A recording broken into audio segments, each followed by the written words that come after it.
Good afternoon or good morning, everybody. I think we'll get started because we've only got an hour, and that's a very short time. Hopefully a few more people will join us as we get going. So welcome to this second webinar that INTRAC has been hosting on behalf of the Stopping a Success project. For those of you who don't know me, I'm Rachel Heyman, and I'm the Director of Research, Learning and Communications here at INTRAC. Just to remind you that we will mute you while we're in plenary so that we don't get too much feedback from the speakers. So what are we going to do today? Why is my... Right.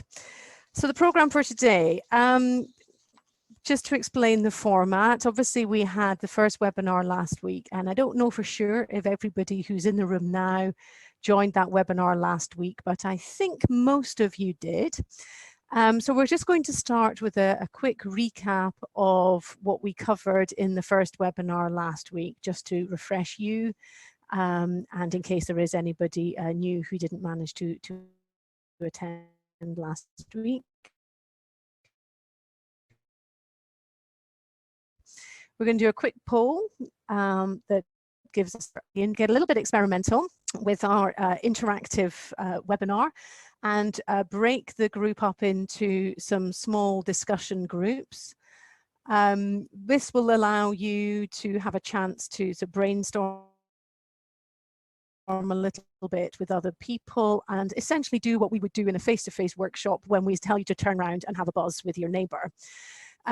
So we are experimenting a little bit because we are attempting to get a bit more creative with webinars. So, you know, let's just see if that works as an idea. We'll then bring you back to a plenary where we'll hopefully hear back from you, the participants, about what you've been discussing in your small groups, and there'll be an opportunity to engage with Grace and David from the Stopping a Success team, and sort of continue with a bit of plenary discussion as well before we conclude in 1 hour. So as before, feel free to use the chat box to submit any questions or comments at any time, and we'll be making sure that they get passed on to the Stopping a Success team so that they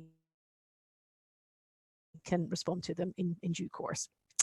So I'm going to hand over to Grace, who I think is there, who is going to start with a little bit of a reminder of why we're all here. Grace. Yeah, so we'll share a little bit about what we talked about last week, but first we wanted to give a very brief, like 2-minute overview of the Stopping a Success project. So those who weren't able to join last week just have the information that starts us off sort of all on the same page. So really briefly, it's great to be with you all, and we're excited to share about the Stopping a Success work. Before we jump in, we do always like to start by sharing what we mean when we use the term local. For those who weren't on last time, you'll hear the same definition, but we recognize that this can be a problematic term, and so we choose to define it as it relates to our project. So when you hear us use the term local, it means for our work a CSO or an NGO in the Global South that is undergoing a transition in partnership with an INGO. So this can include an organization working at the local or national level. It also includes individuals, communities, newly created organizations, organizations that have devolved from international federations, and local and national governments. So Rachel, you can jump to the next slide and we'll dive in. So Stopping a Success is a 3-year collaborative learning project, and we are working in a consortium of Peace Direct, CDA Collaborative Learning Projects in Search for Common Ground, and we're funded by the USAID Office of Local Sustainability. And we're coming to the end of our project. So actually this week is the last week of our project, which is crazy. And for the last 3 years, we've really been interested in learning about what ingredients make up a responsible INGO transition, and then how can we use what we're learning to influence multiple and different actors in the development sector. So when we say transition, we mean when an INGO has transferred ownership and responsibility to a local entity, both at the organizational and programmatic level. So we've studied 20 case studies in 13 different countries of responsible transition processes. And we've created about 25 resources for INGOs, NGOs, CSOs, and donors on different aspects of transition processes. And so I'll hand it over to David, who will be going through some of our outputs and also share a bit of what we discussed last week. Yeah, thanks, Grace. Hi, everybody. My name's David Yamron, and I work for Search for Common Ground on the Stopping Success Project.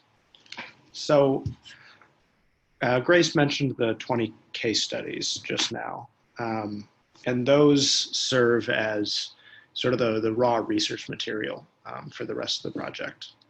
So as Grace mentioned, we conducted those case studies in a variety of countries and contexts, and really got a rich data source from which we were able to really distill some key themes. So our process was that as our researchers completed the case studies over the course of the second year of the project, we would meet regularly to sort of do this work of cross-case analysis and see which key themes were emerging across those 20 cases. And we came up with a short list, which appears on your screen today, of financial sustainability, communication, capacity development, leadership, power and legitimacy, and partnerships. And these are really what participants in our research told us were the most important themes across our research and across their own experiences with transitions. From there, we wrote up sort of issue papers and thought pieces for each of those.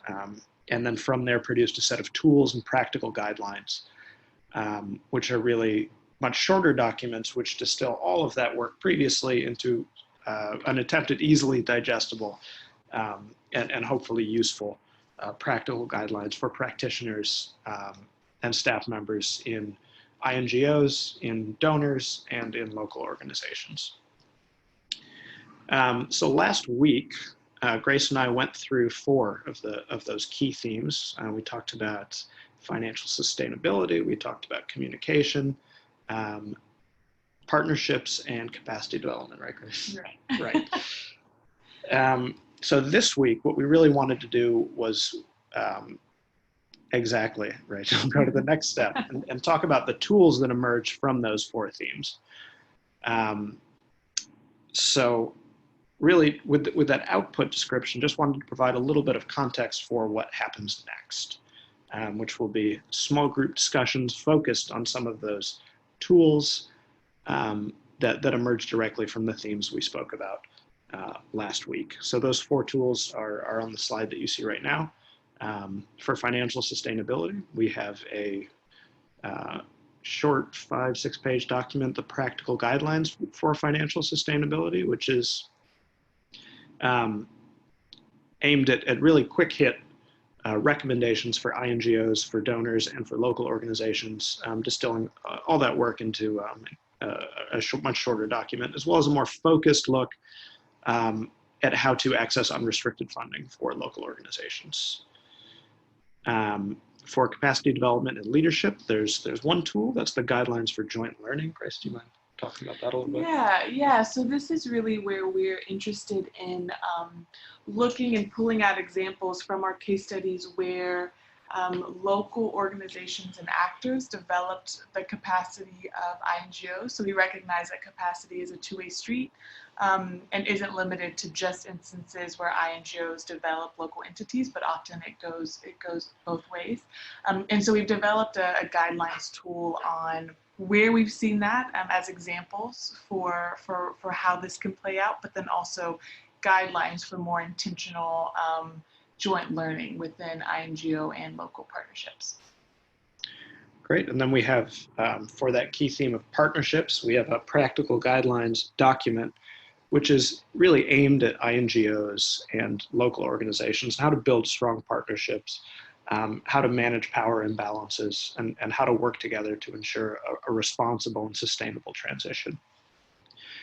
Finally, under the key theme of communications, there's another practical guidelines document, a shorter one aimed directly at INGOs, discussing how best to communicate INGO transitions.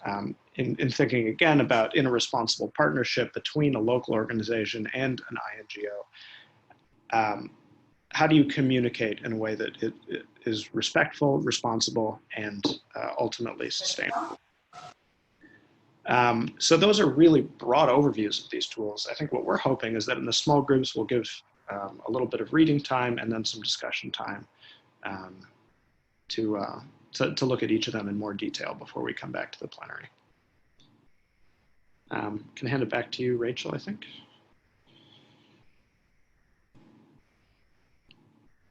Sorry, I was on mute.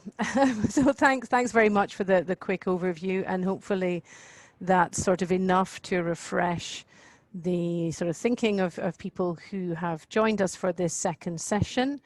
So we thought we would just do a quick poll. We are we're a smaller group than I thought, but anyway, let's go ahead and do this poll. So on the screen there's the question: which of the themes or issues are you most interested in? Please click the one that you are most interested in. So you've got financial sustainability up there, capacity development and leadership, partnerships and power, communicating transitions.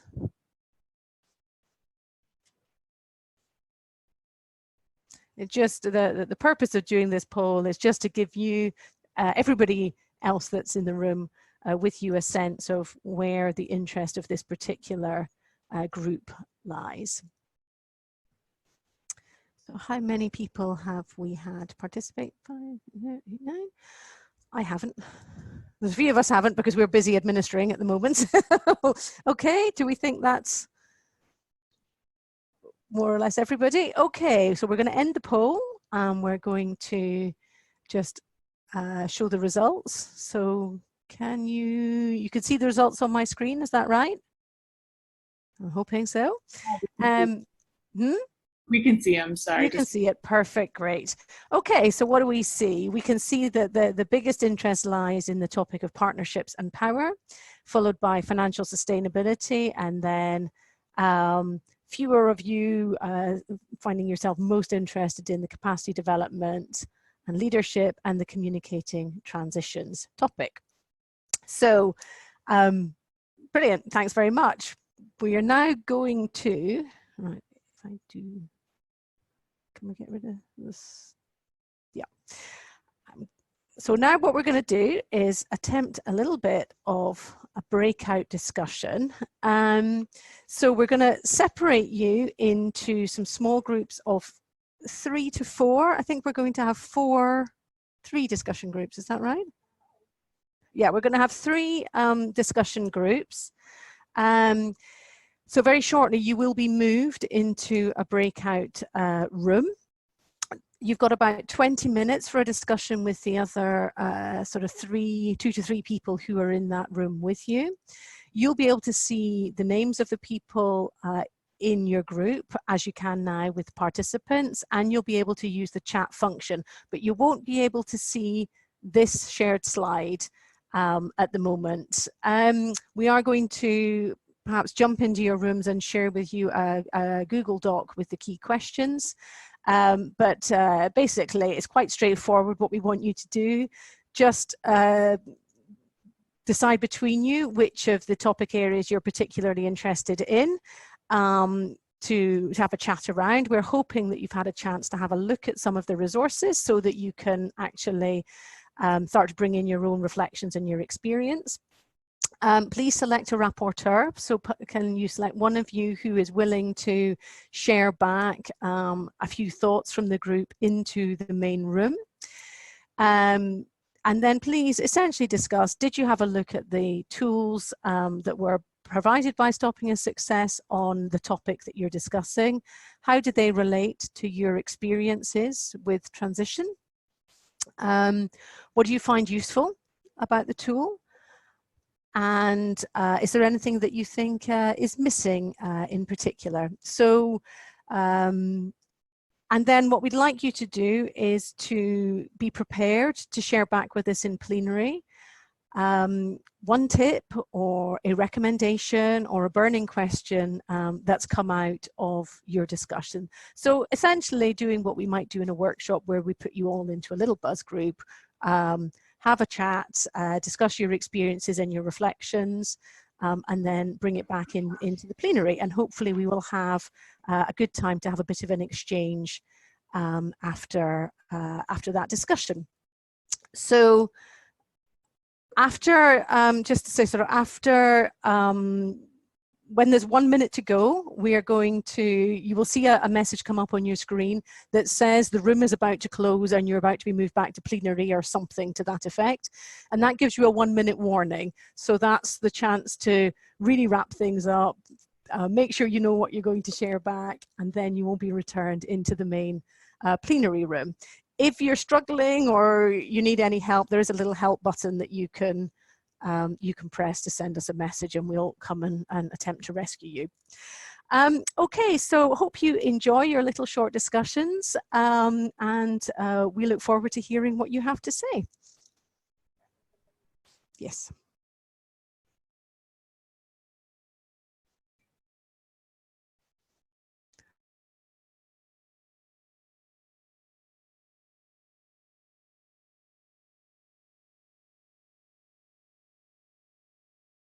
Right, so I hope you managed a little bit of a chat there. We know it's a bit experimental, and if you're not used to being in these sorts of group discussions online virtually with people you've never met before, then it can be a little bit daunting.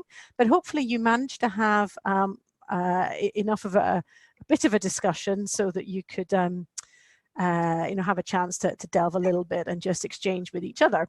So could I ask now the people who were responsible for being rapporteurs, if they could use the little hand icon to raise their hands.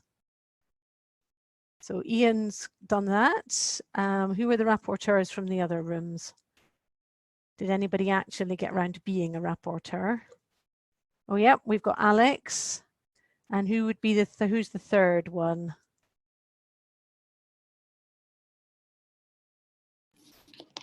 Never mind, we'll just we'll get going with. So what I'm going to do, Alex, is I'm going to ask you, Alex, if you could just share back your kind of a little bit on what was going on in the room, ideally, you know, a tip, a recommendation, or a burning question. And we've still got sort of 20 minutes for this sort of sharing and then exchange process. So Alex, do you want to go ahead? You unmute yourself and. Sure, and I hope I do the group justice. We didn't chat for too long, but we ended up talking about capacity development, but also partnership more broadly, so bridging those two topics. And sort of started talking about how language really matters, and it's good that the tool, the guidelines on, you know, capacity, mutual learning, recognize that language is extremely important. So I think for the organizations on the call, things like horizontal partnership or capacity sharing or system strengthening are terms that their partners, their local partners prefer. So we started sort of from that perspective of language matters, and then sort of talking about, in many cases, partnerships end when a program ends. And on Stopping a Success, there were two, you know, looking at both organizational transitions, but also programmatic ones. So that can be difficult. But at the same time, there's often, it's often the case that you'll work with the same partners on different projects, but for 15 years. There's a long-term partnership. Then the question that sort of came up was, do you keep doing that? And then you'll just be in the same place for the next 15 years? Or how do you strategically plan for that partnership to evolve over time? And of course, that's very related to the power imbalances between international and local actors and other types of actors. And so, again, the question is, how do you manage those relationships after the long, you know, over the long term? Are you thinking about exit strategies and a transition of autonomy? Do you need institutional MOUs that go beyond projects, etc.? And I hope I covered everything, but please do add from the other members of the group if I haven't, and that's sort of where we ended. Great, thank you very much. So Ian, do you want to sort of share back a bit what was happening in our group? I will have a go. Please do contribute. I think we're a small Sure, enough we group will. that you can. That's good. Look, so I think it's really interesting. We were very much on some of those same themes. I think the theme of solidarity, if you like, against technical partnerships, which have got these very tangible start and end points. And of course, the heterogeneous nature of civil society that really does mean all local is not local, all local is not equal. Something about what we might think about as exit principles, which we kind of brought up the need for, I think definitely could unpack further. Thinking about any intervention in terms of system change in the long term, and I think this for me, particularly in terms of just what I've quickly seen in the transition tool, I think is really important. Is almost, if you start to think about it at transition, it's too late. You should have started thinking about it at the beginning. So transition should be doing, in some ways, should be doing stuff that people are expecting. It should not be introducing new things on balance.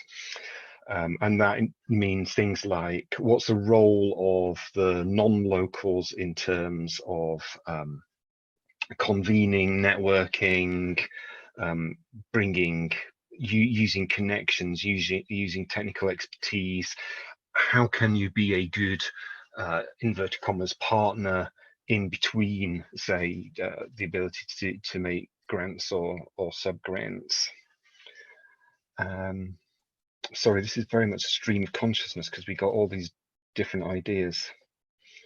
So yeah, I think it's that challenge between managing relationship and understanding the nature of how to continue to build in the long term, and then how to apply that through the more focused, technical, and often funded bits of work that we transition in and out of. And so that put any consideration of any bilateral partnership into context. Now tell me what I should have said. No, that's great. I think that captured it pretty well. What we'll do is we'll ask somebody from the third group if they could just share back what was happening there. And then we can sort of open up for a bit of discussion, and for others who were in those rooms to sort of come in with anything that they feel hasn't been sort of said yet. I'm not sure who is going to report back from that third group. David, are you able to do that? Sure. Thanks, Rachel. So I'll admit in the third group we had a little trouble getting started, and we had just started to discuss the partnerships tool when we came back to plenary, and so I don't want to embarrass Georgia too much, but she was just in the middle of a really interesting anecdote, or I guess a description of Chase Africa's interest in transitioning to local partners. So I might call on her, but otherwise we didn't really get to dig into the tools, unfortunately. So Georgia, would you mind sharing? Yeah, sorry, I only literally just got online as we were breaking out into groups, so I'd missed the preceding introduction. But I was just saying that as our organization, we've never really given our local partners a finite amount of time for the funding. It's just been an ongoing basis, and we're now getting to the point that we want them to graduate because we believe that they're at the capacity that they can manage it themselves. But the piece on partnership that we were reading was extremely helpful to start navigating these exit strategies and introducing the conversations with our local partners as to how to do this together with a way that they don't feel that they've just been left hanging, but there are ways that we can help fund them and help them think through what they need in place to lose one of their kind of key lifeline funders. And I was saying to David, it could end up being 3 or 4 years before we actually step away, because I think it's a long process, but the document was quite helpful. Great, thank you. Thanks very much for that. Does anybody else, I mean, we're a small enough group that honestly, if people just would like to sort of share any of the reflections that they've had on the tools they were looking at, or respond to what they've heard already, or if they want to add, then I think you could just switch on your microphone and go for it, to be honest, without me having to facilitate it too much.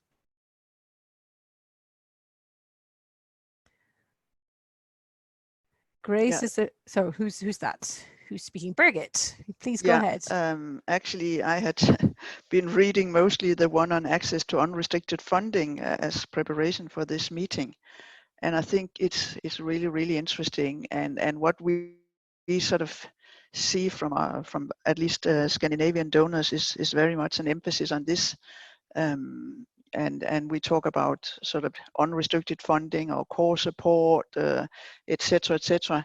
But you know, on the other hand, there are all these compliance demands from the same donors, and it can be very difficult to match or to merge those two aspects, to give partners the freedom to use unrestricted funding like we do ourselves. And then, you know, the auditors and compliance demands on us. And I didn't find much on that part in the document. It's mostly how the local NGO can use various approaches like philanthropy and cost sharing, etc. Really nice things, but to invest in fundraising, you actually need some money up front to build that capacity. And I think that would be great if INGOs could share such resources with their partners.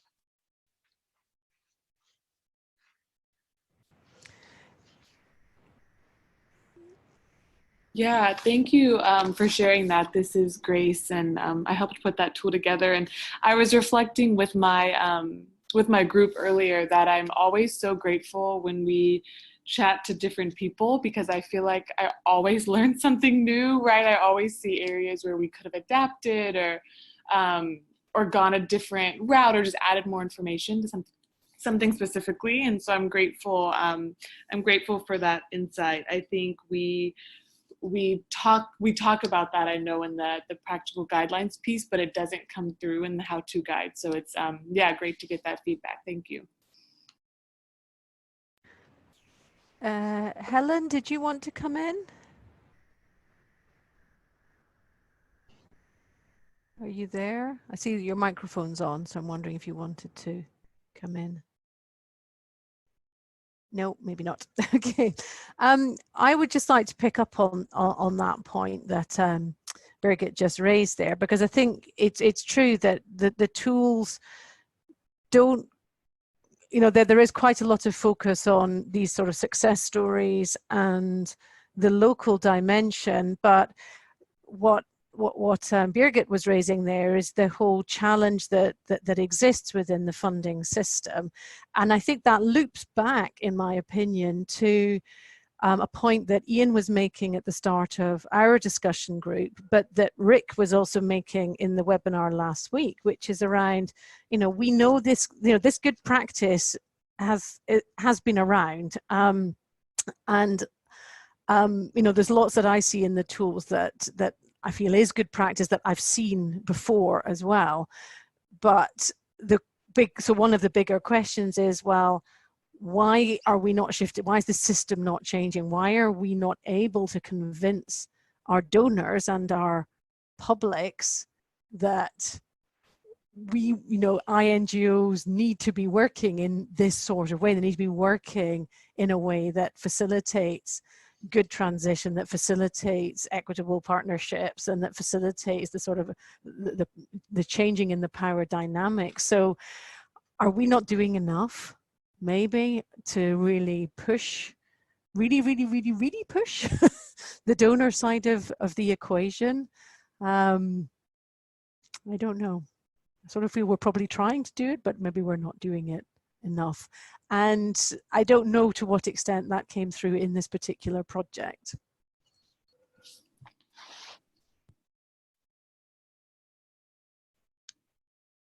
Hey, Rachel. Yeah, this is David. I was waiting to see if anyone else had thoughts on that, but this is something that's really, it's been a challenge for us throughout the 3 years of this program, I think. And I think you hit on the big question of this project, which is how to actually get uptake on some of these good practices and shift the power a bit. I think the idea of a system is critical here. So we see our research and our tools and resources as being aimed at 3 key audiences, which we have just sort of broad circles within that system. INGOs, donors, and local organizations. And there's different levels of power in each of those circles. But we have tried to gear our lessons learned to all of them to provide sort of a holistic, an attempt at least at a holistic answer to the question. There's definitely, on the power levels question, I think it has to on some level start with donor change around funding. And that's why we've created some tools, which we haven't discussed today, which I can mention quickly, which are aimed at pushing, especially USAID, our funder, to adapt some stronger practices around funding local organizations and creating partnerships with local organizations. I think there's a unique moment, especially in USAID, with their journey to self-reliance, the learning agenda they're pushing out, procurement reform, the new partnerships initiative. There's all these interesting things bubbling up within the agency that haven't happened before, and I really believe there is a bit of a window where we can push the system a little bit with one of the largest funders in the development ecosystem to adapt things like reducing reporting requirements, allowing reporting in the local language, sort of targeted co-creation processes that don't require massive 50-page proposals from local organizations. Just in some cases, basic shifts that can help move that system a little bit. So that's sort of a long-winded answer, but it's something that we're really thinking about. Great. I'm sort of aware that we're coming close to time. There has been a question from Ian in the chat box about how we're measuring and holding ourselves to account. But before I sort of hand over to sort of Grace and David, just to sort of close us out, is there anybody who's got any last comment, anybody who hasn't spoken already in the plenary and would like to sort of share a reflection? Well, I have spoken earlier. You could speak again. Thank you. I'm just interested to hear that it's USAID that is financing this project, and what are their sort of thinking in terms of shifting power and transitioning, etc., etc. Yeah, I can talk about that really briefly. So we work with the, we're funded by the Office of Local Sustainability, and they are really interested in these large systemic shifts. We see them as a real big advocate within the agency. We also kind of see them as like an underground operation because they are small, but they really do have a lot of influence and ability to trickle these lessons up into different parts of the organization. And so with the new partnerships initiative specifically, you know, there is language around transition awards and new partnerships and trying to expand, you know, very much talking about not like moving away from transactional partnerships. So it seems like a lot of language that we see as really good practice is filtered in through the Office of Local Sustainability. But yeah, USAID, it's just a huge institution. And so we see a window specifically with local works and are using that strategically to how to impact missions, how to impact into different parts of the organization specifically. So I know we're short on time, and I do want to wrap up. I see a couple questions coming through. I hate when we can't get to everything, so I apologize for that.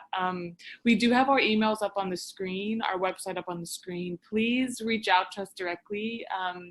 We're happy to stay in conversation with you. As I mentioned earlier, our project is wrapping up this week, but our individual organizations are really committed to Stopping As Success beyond the life of the project. We're also committed to the relationships we formed as a consortium. We're quite a close group, and we feel committed beyond just this week. And so please do stay in touch with us.